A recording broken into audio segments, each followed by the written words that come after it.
Good morning. My name is Richard Ponte, and I'm the Director of Events and Programs for the Maine State Chamber of Commerce. On behalf of the entire team here, it is my pleasure to welcome you to the second of two webinars on paid family and medical leave, the latest in our webinar series. Thank you so much for joining. Before we get going, there are a few things we'd like to share with you about today's session. If not presenting, please turn off video. This meeting will be recorded, and we will make the recording available to you on our website in the next few days. And to reduce background noise, all participants will stay in listen-only mode. Please stay on mute to reduce the noise, and please submit questions in the chat panel addressed to everyone. Time permitting, we will answer them by the end of the session. And for today's webinar, when submitting a question, please keep in mind that the department will only be able to answer any questions that pertain to the statute that was enacted on paid family and medical leave and the ongoing implementation process. All specific questions that are not relevant to the substance of the rules on paid family and medical leave, the guest will not be able to answer at this time. We will also use the chat function to share useful links and other materials. If you lose your connection, please use the same Zoom link to connect. And finally, the Maine Department of Labor is providing today's information at no cost. The department's participation should not be construed as support or endorsement of services or opinions expressed by any company listed as a sponsor of this event. And we would now like to thank our sponsors. Our premier sponsor this morning is Cross Insurance, and our 2024 webinar series sponsors are AARP, Central Maine Power, Northeast Delta Dental, Kennebec Savings Bank, and Sun Life Insurance. And now for a word from our premier sponsor, Cross Insurance. What is insurance? Sure. Insurance transfers certain risks between parties. Without insurance, the economy would really stop. In simple terms, insurance is like community. It's protecting every last asset that somebody has built over a lifetime. You're in it together. You feel supported. From the beginning to the end. What insurance is just taking care of people. It's definitely a way of life. Many thanks to Cross Insurance for their sponsorship. It is now my pleasure to introduce Jacob LaChance, who is a government relations specialist with the Maine State Chamber of Commerce. Jacob will be leading and facilitating the conversation today. Good morning, Jake. Morning, Richard, and thank you very much for that intro. And thank you to everyone for joining us today for part 2 of our paid family medical leave webinar series.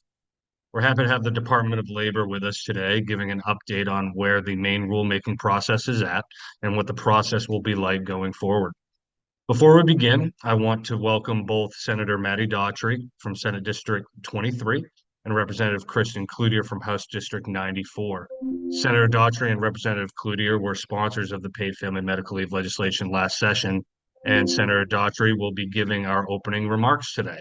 Welcome, Senator Daughtry and Representative Cloutier. And Senator Daughtry, the floor is yours.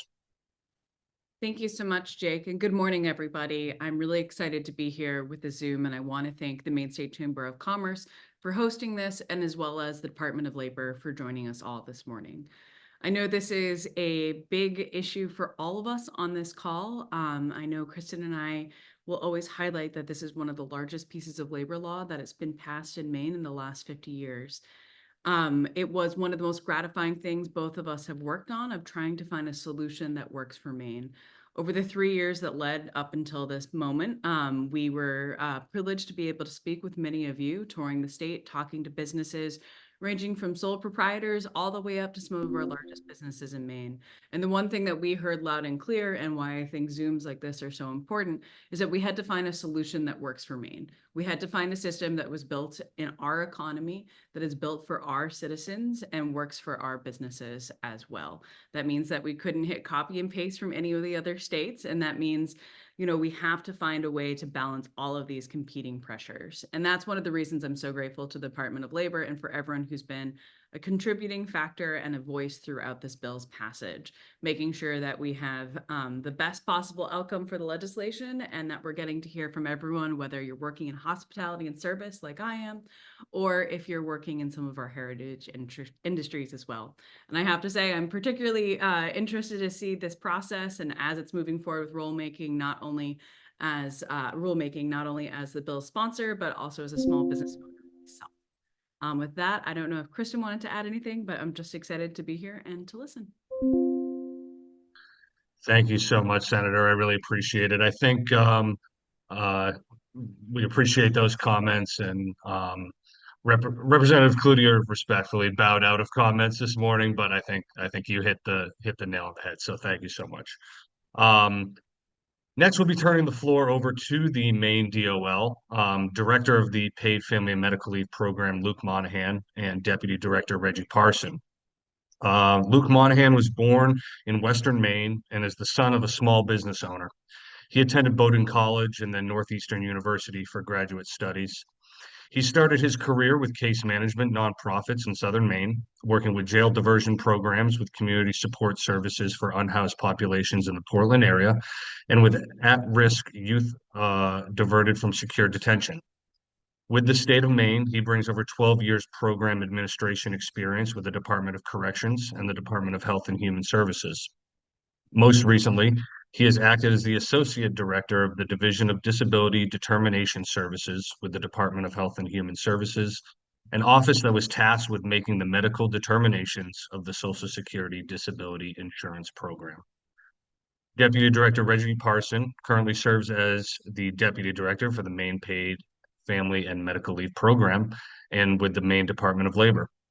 Prior to his current role, he served as legislative staff in the House Majority Office and of two former Maine House Speakers from 2019 to 2023.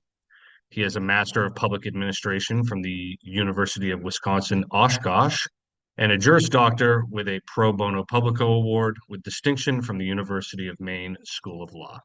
Gentlemen, really appreciate you joining us this morning, and I will turn it over to you. All right, awesome. Thank you, Jake, and thank you, Richard, and really thank you to the Maine Chamber of Commerce for giving us this opportunity to just give folks an update as to where we are in the implementation process on paid family and medical leave. And then hopefully at the end of this presentation, we'll have enough time for either myself or Luke to try to answer any questions that you may have after the presentation. So with that, we can begin with the general overview. All right, so in July of 2023, Governor Mills signed the second part of the state budget into law, which also included paid family and medical leave. And just so folks, to try to give folks a little bit of a background about the legislative process, because I know everybody's probably on a different level with that, if you've been following it or not. But the bill originally began as a standalone bill. So it was introduced in the legislature in 2023 as LD 1964. I believe it went before the Labor and Housing Committee, and so it went through the normal course of the legislative process. It got a public hearing. The bill was amended, and the final version of that bill was placed into LD 258, which was the budget. And as you see from the photo and all the smiling faces, the governor signed the budget into law. With that came a $25 million appropriation, and that was for costs to essentially help stand up a brand new program to the state. So that funding also came with the creation of the program. So our paid leave law will provide up to 12 weeks of paid leave for either family, medical, safe leave, or individuals or family members who may be soon deploying, and they might need to take that time off to deal with the affairs of whatever that might look like. But when it comes to safe leave, the safe leave provision is for either employees or family members of employees that might need to take time off if they may have been a victim of domestic violence or sexual assault, and they need to take the time off to deal with that situation. So our paid leave law will also apply to most employers and employees in the state, with the exception of the federal government. In the statute, the federal government was pretty explicit in the language that the federal government would not be considered an employer for the purposes of this law. The final version of this law can be found on our webpage on paid family and medical leave, and I'm happy to share it with either Jake or Richard after the event, just so not only you can see that statute, but really all of the information that we have available about PFML. All right, next slide. So some key dates that we definitely want to share with folks. So on October 25th of last year, the paid leave law took effect. And soon after that, the Paid Family and Medical Leave Benefits Authority was appointed. This is a 15-member, essentially it's like a 15-member board. 11 of those 15 were nominated by the governor and confirmed by the Maine State Senate. I believe up at this point, all 15 have been firmly now on the authority. And their first meeting was on March 12th. Just to get everything going and started, and they've already named the chair and a vice chair for that authority. And this authority really is a cross-section representation of Maine's economy. It has the business side of things. It has labor-related individuals appointed and also members appointed by the administration. These meetings are held in public. They are typically, I want to say, they're mostly, for the most part, will be held in Augusta unless things change. And you can view those authority meetings online. And we do have also information posted about the authority on our webpage on paid family and medical leave, just so you can get a little bit more background about each of the members. But when it comes to other areas as well, so as you see here, by January 1 of 2025, that's when we're really going to be doing a huge push to, one, not only have the rules adopted by that time, but also payroll withholdings for the paid family and medical leave program will begin. And then finally, by May 1 of 2026, benefits will become available. Next slide. So just to give folks a little bit about the process on rulemaking and kind of all the feedback that we have tried to obtain, I will say ever since this law took effect last October, we have essentially been in listening mode. We have held not only formal listening sessions that have been put on by the department, and all 4 of those listening sessions were recorded, and they are posted on our webpage on paid family and medical leave. They touched on different topics. The very first listening session that we had focused on contributions, and then we focused on eligibility, and then the private plan portion of it, which I'm sure many of you probably have some questions about. And then finally, we had just really an open one for whatever topic folks want to talk about on paid leave. We've also have talked with a ton of stakeholders individually, touching on different sectors of our economy. And actually, in fact, this time last month, Luke and I were literally on the road. I was traveling up to Presque Isle up in the county to talk to stakeholders, and Luke was down in Portland also talking to another group of stakeholders. So we're really trying our best to get as much feedback that has been helpful as we've been developing the rules and then the other components of implementation that's going to be very impactful to the state. And then now getting to the formal rulemaking process, we hope to begin that process sometime this spring.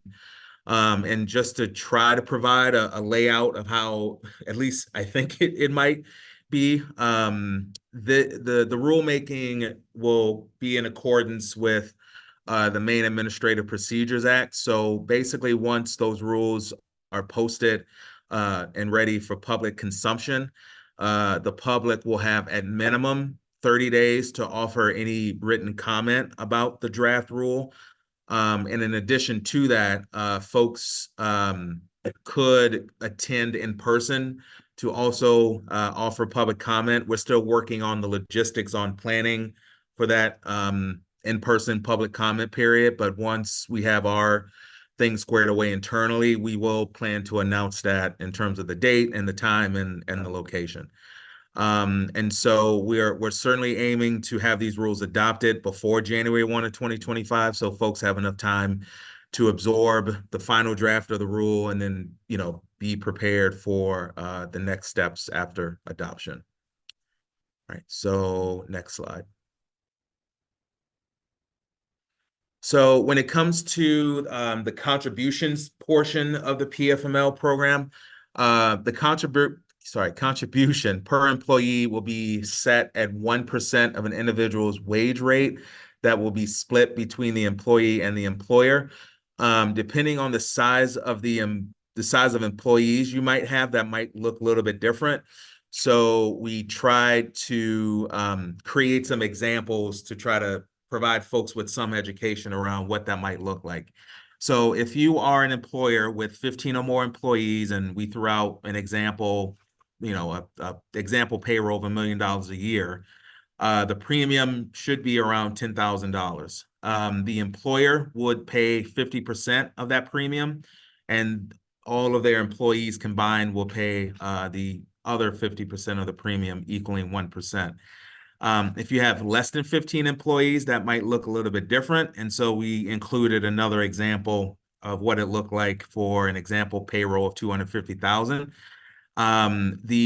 When it comes to those employers under 15, the employer is exempt from having to pay the employer share of the contributions, but they're still responsible for paying or remitting the 0.5% from employees to submit to the Paid Family and Medical Leave Fund.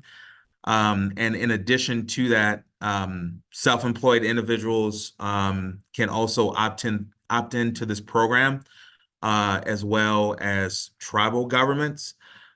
So that's essentially kind of what the layout would look like under these examples. And also, too, finally, before I move to the next slide, for folks that might have questions around the Paid Family and Medical Leave Fund and what it's about, this is where premiums are going to be going, and to pay for benefits and to pay for other administrative costs. So folks, when they are remitting these contributions, it will go straight to the Paid Family and Medical Leave Fund. All right, next slide. So we here on this slide just illustrated some various reasons that individuals could take leave, as you will see here. So I won't go into too much detail, as the slide might be a little bit more self-explanatory. And so for the types of leave, I know in all the feedback that we have certainly been receiving, I know a lot of folks have questions around what does intermittent leave look like, because we realize that many employers in the state also have to navigate through the Federal Family and Medical Leave Act, which also has its own intermittent leave. So we're certainly trying to figure that out, and hopefully in the rule, whether it's the first draft or the final draft, we'll have a process in terms of what does intermittent leave look like, and the process for the employee to request it, and the employer's obligations in that as well. All right, and next slide. All right, so when it comes to the requirements and eligibility, we certainly have gotten a lot of questions around the notice provisions of it. And so that's something hopefully in the rules we'll be able to clarify. But proof must be provided that the individual does qualify for one of the approved reasons for leave. And so again, in the rulemaking, when we put out the first rule, we hope to provide a framework for that. So when it comes to the eligibility itself, an individual has to earn 6 times the state average weekly wage over 4 quarters before accessing the benefit. And so I believe the current state average weekly wage is set now at $1,103. So if you multiply that by 6, that should be the amount someone needs to earn. The state average weekly wage might change. So just also be cognizant of that when an employee is trying to determine eligibility. And as for the purposes of this presentation, just know that that number might change.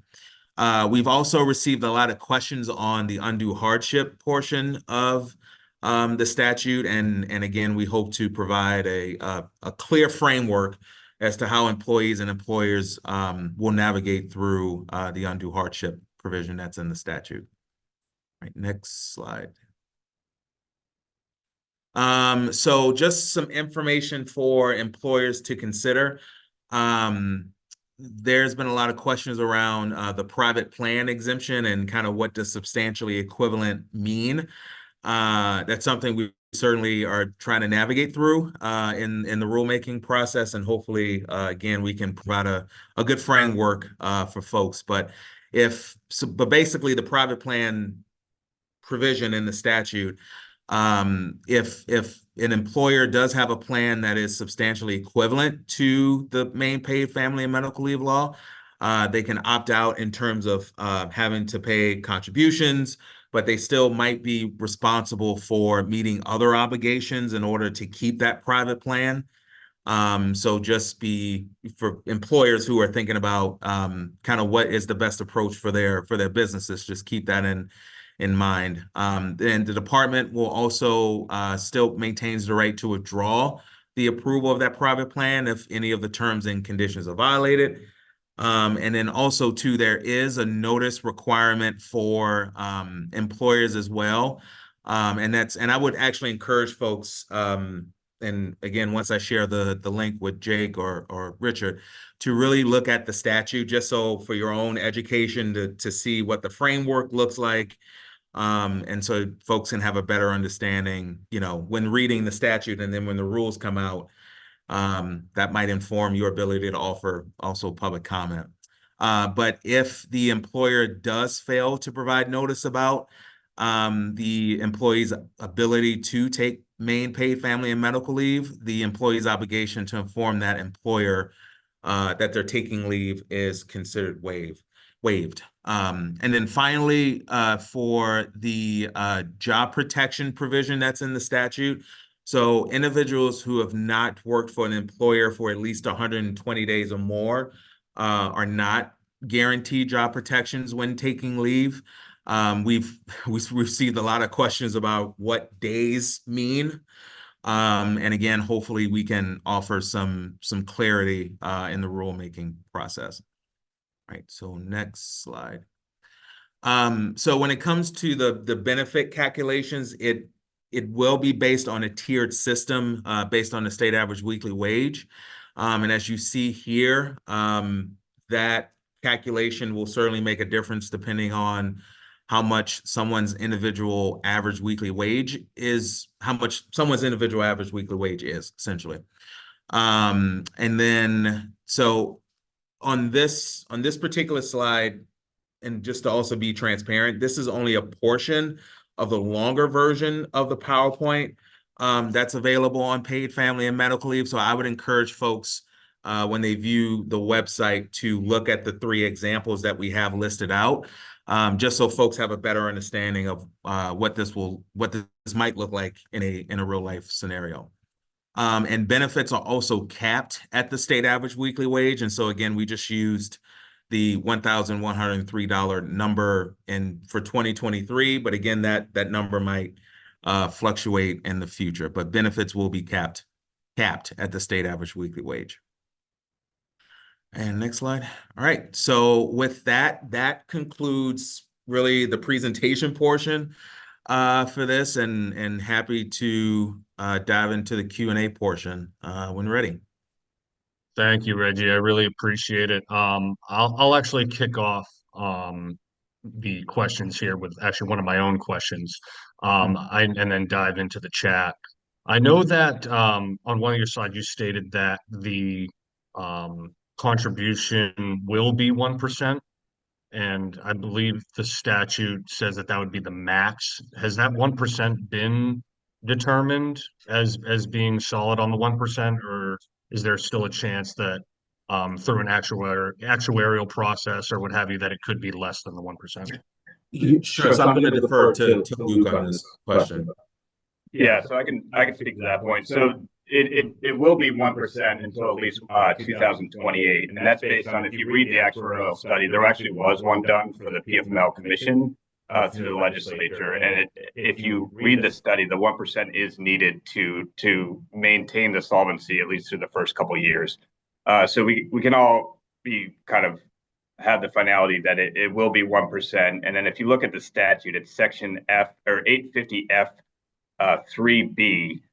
2028 is the first time the rate can be adjusted based on the solvency of the fund once benefits has started. And it's adjusted annually based on the parameters in that subsection. But for the first 3 years of the program, it will be 1%. Awesome. I appreciate that clarification. Thank you, Luke. First question from the chat is from Janet. Has there been any carve out for student employees at universities and colleges? I can take that one too. So that will be defined in rulemaking, but that was actually a good point that came up. We had a listening session, I think, with the University of Maine system a couple months ago, and that was one of the questions raised there. So we have heard that ask and that feedback, and that will be considered in rulemaking because we understand that that might be a different definition of wages than is traditionally looked at in other programs. Great, thank you. Next question is, what is the department's interpretation of undue hardship if in fact the taking leave is an undue hardship for an employer? What are the employer's options?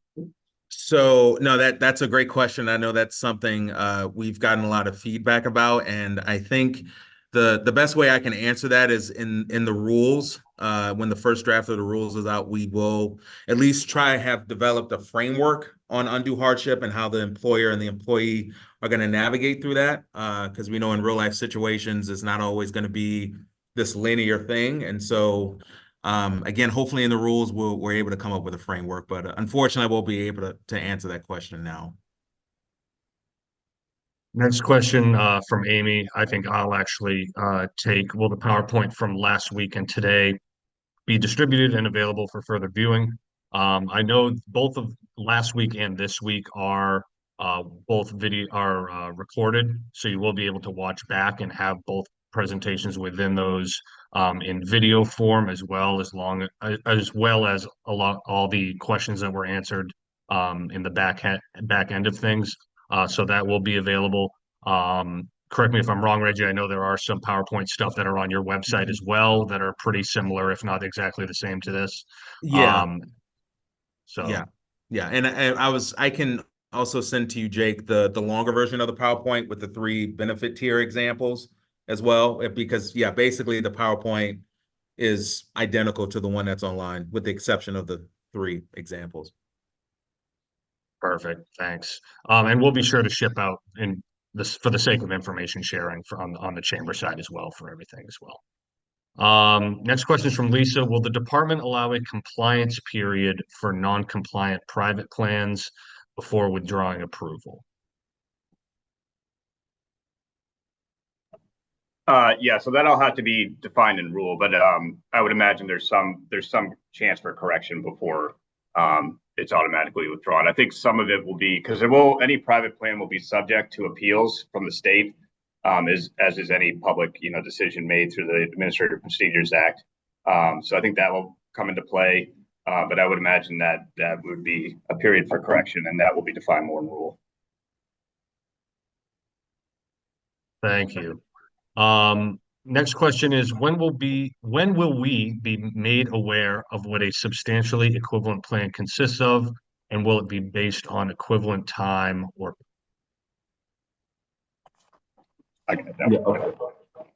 So that will be defined in the rule. We'll have to define, substantially equivalent, but also the whole private plan exemption process. But to answer the second question, the statute does list the things that it needs to be substantially equivalent to. And so that's in section 850H1. So it's both time and pay. There's tenets of the law that needs to be substantially equivalent. And it's, the things that are the big scope things, the 12 weeks, the types of relationships, the type of leave, the amount of wage replacement are all things that need to be substantially equivalent. So that's covered somewhat in statute, but we'll be defining that more in the rule for sure. Great. Next question. Will an employer's UI experience rate be affected if they replace a worker who takes leave before 120 days and that worker applies for unemployment benefits? Yeah, so I actually wrote that one down because I'm not sure, and that's going to be a question for the UI program itself. So that's a new thing I've heard. So I did write that one down to relay back to the UI director and see, because I believe the rules for that would be under their program. So that's a piece I can take back. Perfect, thank you. Next question, I'll maybe form in the guise of a question. In terms of the actuarial study, if that was done kind of on a previous version of the plan, are there any plans to do another actuarial study before contributions start to kind of narrow that down? No, it's a good point because he's correct. The legislative actuarial study, there's several done, and the last one was to a similar law, but structuring of the law, but it was not the same. For instance, I think they were looking at 16-week leave period, so longer time frame, but they also didn't have the limit of the Social Security income cap. So it was similar, but not the same. He's correct in saying that. So we are looking to do an actuarial study next year. We're looking probably to get it going after the first 2 or 3 quarters of information come in, with the intention of getting the results to the Paid Family Medical Leave Authority by early 2026, because the authority is tasked with looking at the solvency of the fund and making recommendations for the start date of May 1st, 2026 for the start of benefits, and if that needs to be held, or there is a provision in statute to allow for delay of that start date up to 90 days if the fund needs more solvency time. So there is plans to do a separate actuarial study with the exact guidelines of this program and the rules next year after the first 2 or 3 quarters of wage data come in, and we have a good idea of what that looks like. So just for clarification purposes, that'll be happening after contributions would set to start for this coming January 1? Correct, because we needed to see the money coming in to project, what we could expect for fund solvency. Gotcha. Appreciate that. Next question. How will the paid family medical leave program work in conjunction with Maine's earned paid leave law? So that certainly has been something that we have been wrestling with, because we know this statute, might have some impact on another statute. So what we've been doing is having a lot of internal conversations around how our draft rule could impact the earned paid leave program. And that's really been part of our research in trying to develop a rule that makes sure that an employer has an understanding of how these laws might work and how, what harmony might happen in between. But every statute is different, I will say that. So our paid family and medical leave law is different than the earned paid leave in some respects. But we certainly have been having a lot of internal conversations on how to make sure administratively this program works, knowing there are other requirements that employers also need to comply with. This next question is your chance to maybe have some breaking news here for the paid leave community, which I in the conversations we had, I would be shocked if we get a straight answer to, but I will give it to you anyways. When do you expect the first draft rules to be released? At this time, we're still working out the final kind of versions of the first draft of the rule, but it will be sometime during this spring. I can't give a month right now, unfortunately, because I don't want to overpromise and underdeliver, but it will be soon. That's probably the best answer I can give on that. And related question, what will the first set of rules the department intends to promulgate? Which part of the statute will they be addressing first? I know, probably kind of in the same realm. Yeah, okay. Yeah, so we are intending to do rulemaking all at the same time, and that's feedback we had from other states, is to not parse it up into different things. So it's ambitious, but we're also confident we can make deadline. But we're gonna hit all the statute at once and define rules in one package. Perfect. And last question here that I'm seeing in this chat at this time. Are employers required to make contributions to the state fund beginning 1/1/25 if they intend to implement a private plan? When will employers be able to apply for a private plan exemption? Yeah, so that whole process will need to be specified in rule, which, like I said, will be coming soon. So people will have an idea. But it's certainly something we're looking at. We've talked to other states. Every state has approached this differently.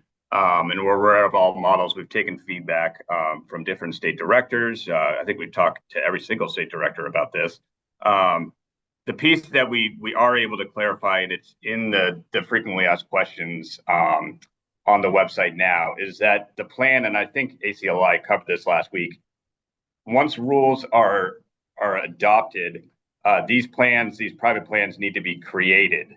So the rules need to be adopted, and then these are products that need to be created either as fully insured insurance products or through self-insurance, in which somebody would need to create an employer plan and then have it self-insured with a bond. So both are going to have to be created based off rules, and will have costs associated with the creation.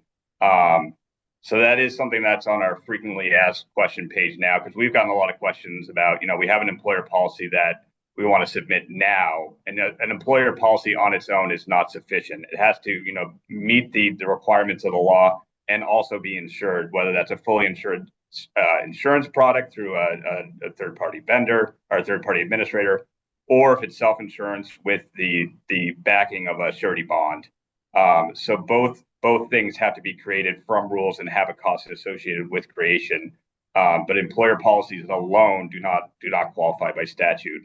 And short-term disability policies, they don't cover this level of coverage. It's something the insurance companies needs to craft and have crafted in every other state. So that is something we were able to answer based off statute, but everything else will need to be specified in rule. Great, thank you. Will applying for benefits be the responsibility of the employee or the employer?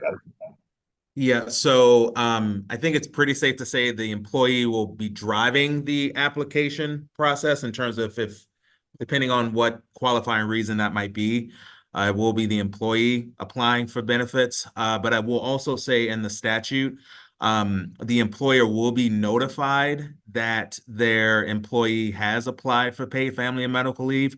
And we've gotten a ton of questions around what is the employer's opportunity to, kind of weigh in on that process, and hopefully in the rulemaking we'll be able to offer more clarity. But it will be employee driven in terms of applying for leave. Great. I will say before there's I think one more question left in the chat. Do have a little bit of time left here, so if anybody does want to take the time to ask any more questions in the chat as we work through this last question that's there, please feel free to throw them in there so we can get those addressed.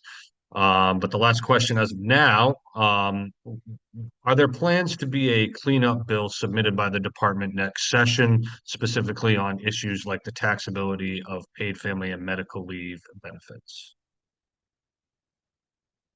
I guess maybe from just my instant reaction, I don't, as a department, I'm not sure about what the legislature might do in the future. And I don't know if that's maybe a Senator Daughtry question, but I know as a department now, we're going to implement the program based on the statute that was passed last year, and any changes that have been made in the supplemental from this session.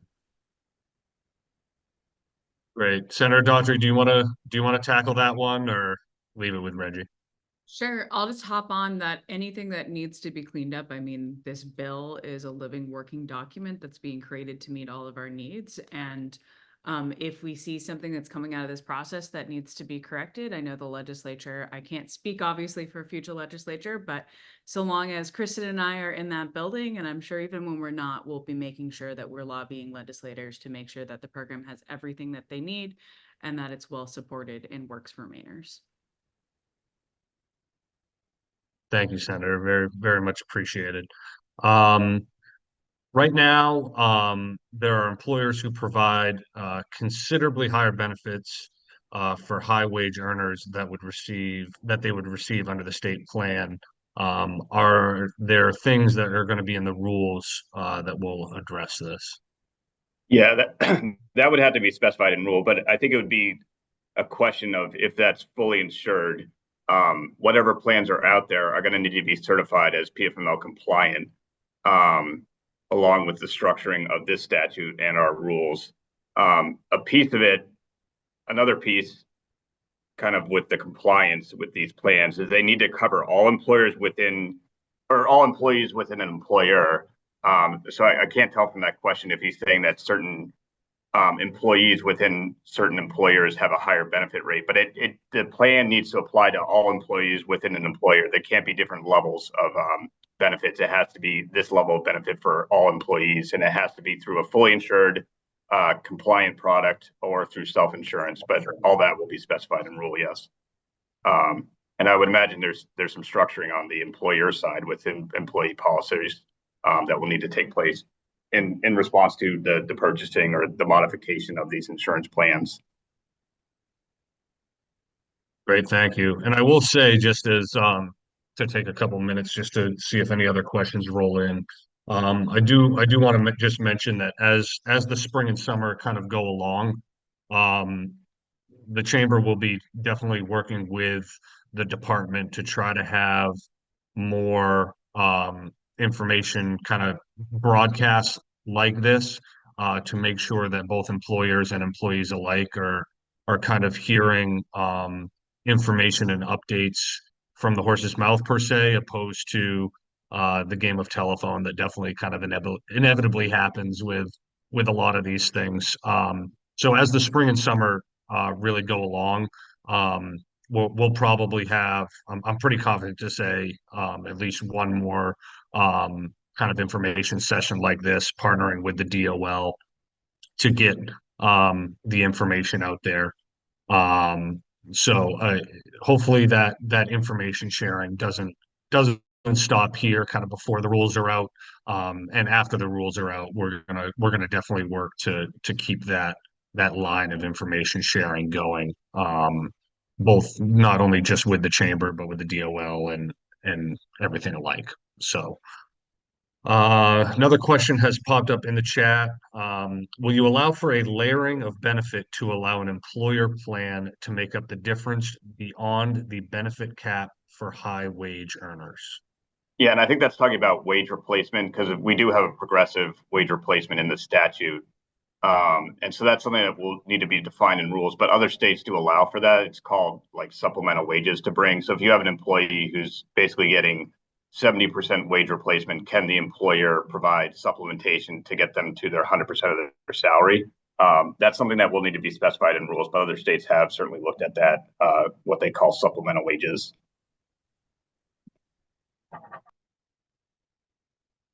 Thank you, Luke. I'll just give kind of a couple more moments here. I know we're creeping up on 10:45 and to the top of the hour, but just give maybe a few moments for any last questions here.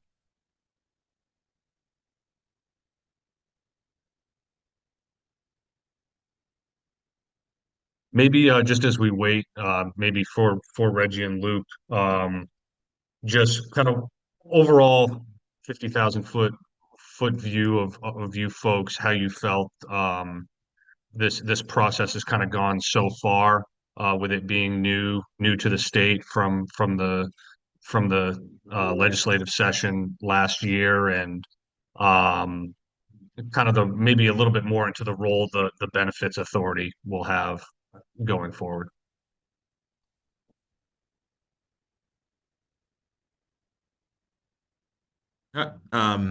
So I think overall, even though this is a pretty heavy undertaking in terms of making sure we do implement this right, it has been going well. It's been really great to have a lot of support from folks internally here at the Department of Labor, because folks do remember what it was like to stand up a program for the first time. So it's really been great to to have that support, but also to the support of other paid leave states across the country. It's really been a tremendous honor to try to bounce as many questions off of them as possible, and they have not hesitated in providing us an answer and a ton of information that has really been helpful.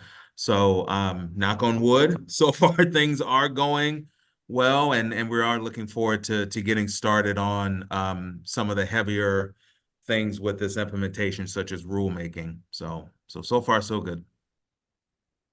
And the Benefits Authority, I believe they've already had one meeting, which was kind of more of an administrative kind of introductory meeting, and their next meeting is planned for May. Is that correct?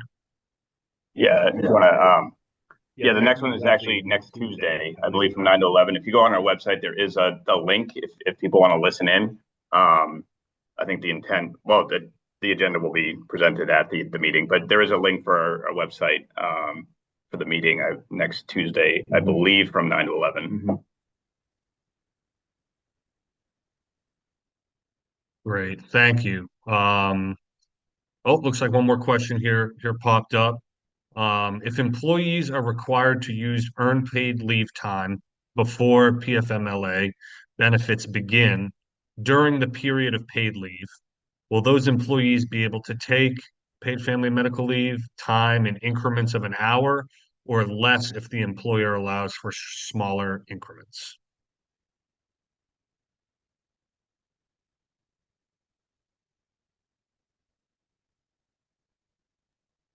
Sorry, I'm just reading the question again. So this is talking about the 40 hours earned paid leave.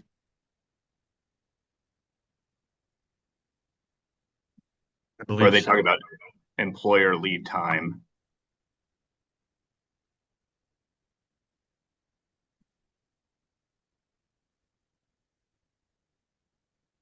I guess I'm unsure of the question, but if it's asking about the increments of time that PFML time can be used, that was actually in the cleanup or a couple of supplemental changes to the law that it's not less than 1 hour is the smallest increment that could be taken for PFML increments. I'm not sure.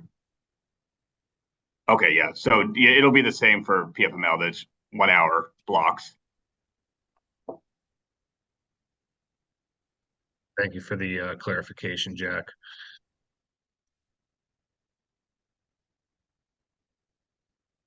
All right. If there are no other looks like one more maybe question. Does this replace FMLA for federal leave? Yeah, so the way the statute is written is they're supposed to be taken concurrently. And so obviously how we kind of write that into the program needs to be specified in rule. But the intention is to have federal unpaid FMLA run concurrent with paid Maine paid family medical leave. So they're supposed to run together, and the program rules will have to define that. Thank you for that clarification. All right. If there are no other questions, I really appreciate everyone taking the time and joining this webinar. Really appreciate the time taken out of their very busy days over at the DOL. Reggie and Luke, thank you. Really appreciate it. Like I said, we will be working to do more of these over the spring and summer as things go along. Once the rules are out and more questions are able to be asked and answered, I think probably at that point in time, once those rules come out. Again, really appreciate the time from the DOL to be able to do this. Thank you to Senator Daughtry and for Representative Cloutier for being here for this webinar as well and taking times out of their busy day. And a final thank you to our series sponsors, as well as our premier sponsor, Cross Insurance, for allowing us to do these webinars through the chamber. And again, hopefully this won't be the last information sharing process as spring and summer kind of start here. So hope everybody has a good rest of the week, especially as kind of the legislative gauntlet here has started slowing down, and we'll hopefully finish up at some point this week. And again, thank you all for your time.